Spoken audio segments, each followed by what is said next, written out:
nous avons communié avec la population des Bunia. Nous avons eu des rencontres avec les différentes couches représentatives de la population de l'Ituri d'une manière générale, mais de la population des Bunia d'une manière particulière. Nous avons aussi rencontré les organisations, la société civile, mais aussi les organisations internationales.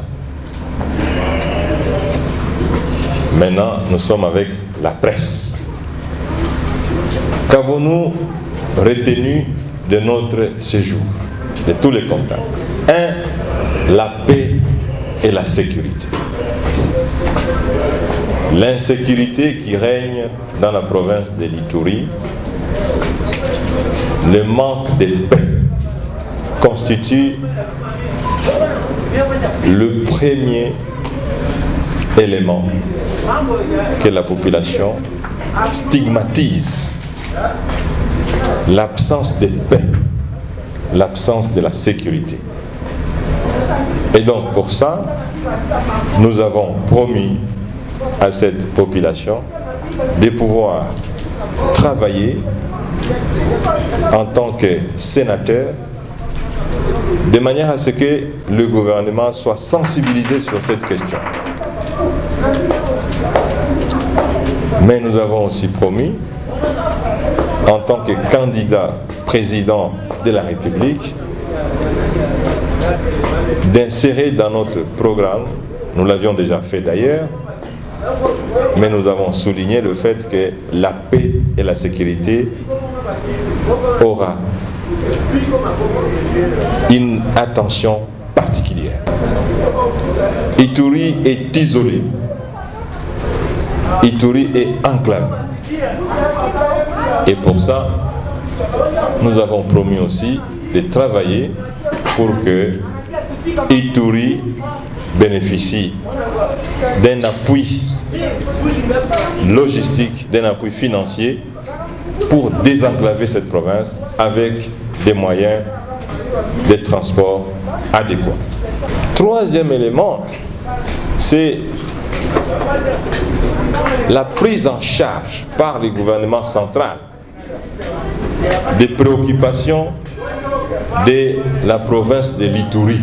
La plupart des représentations avec qui nous avons échangé estiment que la province de l'Ituri est abandonnée et qu'il n'y a pas une attention suffisante du gouvernement central sur les problèmes de l'Ituri. La population iturienne stigmatise l'affairisme du gouvernement provincial de l'Ituri. Ça, c'est le point de vue de la population iturienne qui stigmatise les manques d'efficacité et l'affairisme du gouvernement de l'Ituri. L'absence d'un programme social de prise en charge des enfants abandonnés, du fait parfois de la guerre, du fait de la vie chère. Ça aussi, nous avons considéré comme un élément important, déjà inséré dans notre programme en tant que candidat président de la République. Voilà, mesdames et messieurs, le climat des affaires qui n'est pas bon. Les tracasseries administratives, les tracasseries fiscales, les non-paiements des dettes publiques en faveur des entreprises privées. Tout ça, ça plombe l'économie iturienne.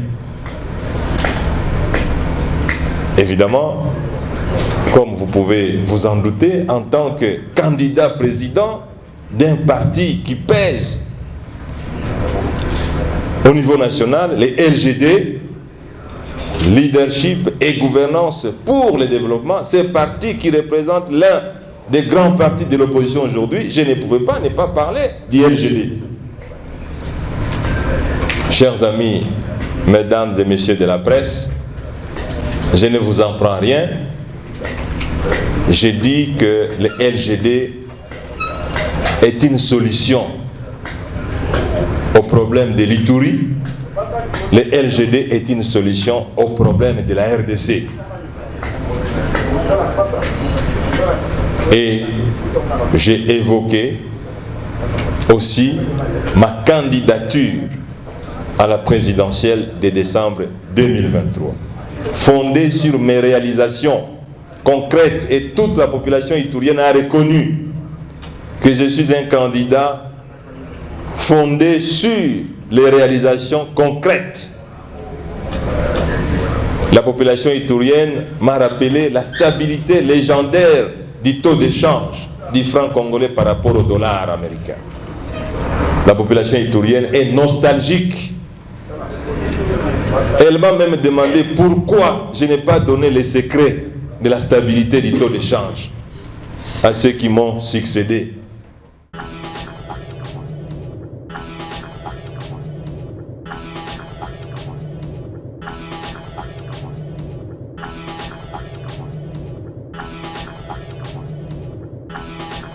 Longue série de questions. J'espère que la deuxième sera la toute dernière. Je suis arrivé à Aru, en véhicule, pas en avion, mon cher militaire. Donc, Madame Sarah, on vous a trompé, que je n'ai jamais été. Aux âmes bien nées, la valeur n'attend point le nombre d'années. Les partis LGD aujourd'hui comptent parmi les 4 grands partis de l'opposition en RDC. J'espère, comme vous êtes professionnel de la presse, vous le savez. Je ne vous apprends rien. Nous avons une réunion avec le comité fédéral LGD. Je peux vous rassurer, madame, ce comité fédéral, composé des jeunes dynamiques de cette province d'Ituri, des jeunes brillants, mais aussi des leaders comme celui-ci que vous voyez ici, un grand leader. Le LGD est représenté aujourd'hui dans l'ensemble de la province de l'Ituri. Pour compatir avec la population, qu'avez-vous fait? Nous sommes venus justement pour compatir avec la population. Mais nous n'avons pas été autorisés à aller au camp des déplacés, alors que nous avons formulé officiellement la requête. Nous n'avons pas voulu dire qu'on dise de nous n'avoir pas respecté les règles administratives, les règles politiques. Vous savez déjà, en tant qu'un leader de l'opposition, pour arriver ici en Ituri, j'ai été interdit. Est-ce que dans la Constitution, il est prévu des gouvernements de transition, des gouvernements de glissement? Ça n'existe pas. Si nous sommes un parti d'opposition, nous ne pouvons pas nous insérer dans ce qu'on peut considérer comme la médiocrité. L'état de siège avait pour mission de sécuriser davantage la population de l'Ituri. Mais il a été constaté que l'insécurité s'est accrue, les tueries, le nombre de morts est plus élevé pendant la période d'état de siège qu'avant la période où il n'y avait pas d'état de siège. Donc, nous l'avons dit, et la solution pour résoudre la question de l'insécurité, la question des groupes armés, passe nécessairement par la consolidation de l'armée nationale. La réforme et la dynamisation, la professionnalisation de l'armée nationale, voilà ce qui garantit la paix et la sécurité et l'absence des groupes armés. Voilà ce qui garantit la sécurité et l'absence des attaques, des agressions extérieures. À l'époque, le patron du PNUD en RDC, c'était un Malien. Lorsqu'il présentait ce rapport, il me dit, Monsieur le Premier ministre, c'est pour la première fois dans l'histoire du PNUD qu'un tel saut qualitatif est réalisé par un pays.